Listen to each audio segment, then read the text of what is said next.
Well, I grew up by a river. I grew up in the Dales in Yorkshire, and it's very rural. It's beautiful countryside. It's farmland. But my connection, I grew up right next to the River Wharfe, and I remember from a very young age being free to jump in the river whenever I wanted, usually when it was warm. But free to swim around in the river. I never had a question if it was sort of dirty or clean, or if there was anything in there. It was just one of these pristine environments. It's beautiful. So no, my love for water started when I was very young, and thankfully now I'm riding amongst it, rowing with the world's best on some of the finest bits of water in the world. Science always was my strong point as a kid, and I went to university. I did environmental science, and that led on to a master's in water science policy management, and it sort of snowballed one to the next, really, when I found rowing, and that sort of only fed into my love of water and that sort of environment. To have a chance to do it as a degree, as a master's, was a fantastic opportunity for me. Also, part of that, I did the boat race, one of the most famous bits of water on the tidal Thames. But I've every step of my journey through life so far has been around water, and that's a pretty big privilege for me. As a rower, water is the most important part of our sport. If there wasn't water there, then we can't row on it. And equally, if there's bad bits of water, you can't row on it. So, understanding what we do with our sport and how it interacts with the water, I'm in a fantastic position to really appreciate what goes on.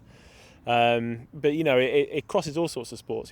Cycling. Iconic images of cycling are cycling up the Alps. The pure fresh air. Getting outside into the natural environment, and it's just the same for rowers. We look the Lake of Gods. The lake at Lucerne, the water here. There's some fantastic places to row. And I think what is great to understand from my position is actually how we can improve other bodies of water.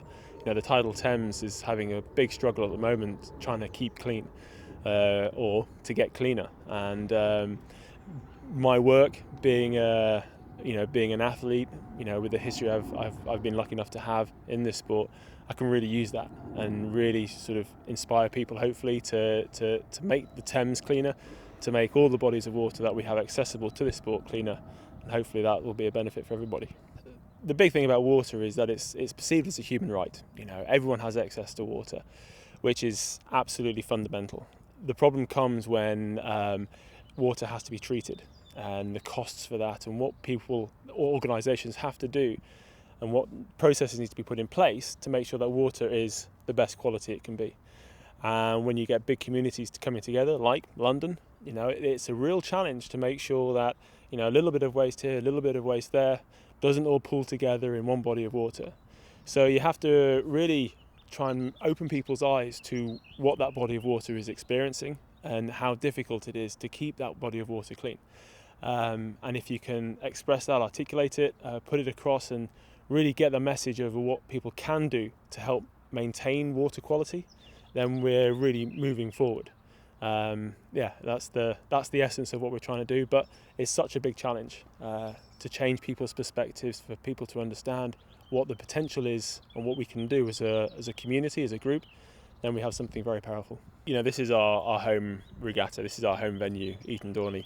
And I've trained here since it was first dug, when it was a 500 metre stretch and then a 1,000 metre. So I've seen the development of this place over a number of years. And last year we saw it in an incredibly special time. It was sort of enveloped in the Olympic glory. It had the rings stamped on it everywhere, and it was really a carpet over the whole venue. It transformed everything, and it made it something very, very special. Coming back here today, we were paddling up on the warm-up lane, and suddenly a few things started to twig in my mind. It took me back to, so was it 7 or 8 months ago now?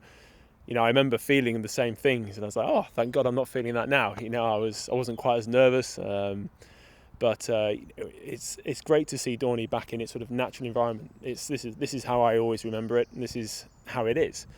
Right down to the way they've landscaped this whole place. This is Dorney isn't so much as about just a rowing lake, but how they've tried to tie in the environment to the whole venue. Sometimes you go away to some places and they're very sort of strict. This is the regatta and it's hard walls, and the nature side is there's a distinct line between the two. Whereas here, especially in the warm-up lane, the banks just come out of the river gently, and it sort of melds into a field, and you get sheep on the side. There's plenty of ducks, and lots of wildlife sort of milling around. All the banks are soft-edged, all the reeds growing up. So you can see that it resembles almost a natural lake rather than a man-made lake. And that was a lot of effort to put that in place from the beginning, but it was a thought process that they started from the beginning.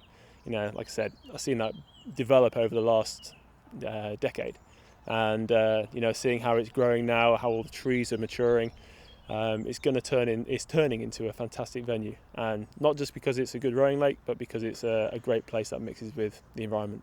So a lot of the work we do with the WWF, say the East Africa initiatives to improve water quality for the communities down there. That's the biggest challenge there is drought. So it's about water conservation. It's about water, using water as wisely as we can, as they can operate. And for that, it's a lot about education.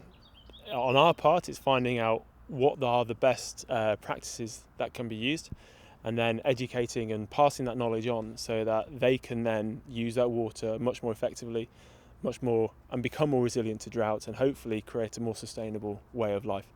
But then it also goes back to the UK. We do a lot of work with the Eton River, sort of other chalk streams. They're very vulnerable to drought, very vulnerable to pollution, and farming.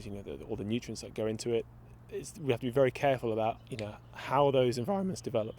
So again, it's for WWF side, it's finding out the best practices. It's working with the people on the ground and working away together so that we're not compromising the natural environment, but also securing something for the future. World Rowing have a great message. What they're trying to do, it's participation in the sport. It's getting people into the sport. WWF have a equally fantastic message. It's looking after the environment that we operate in. And amalgamating the two, bringing the two together, has a fantastic synergy. It's the responsibility that we have in our lives to the environment around us. We are high performance athletes. This is our life. This is what we do 100%. But if we do it in tune with our environment, we don't have to mess things up when we leave. We can leave things in a better state than when we first arrived.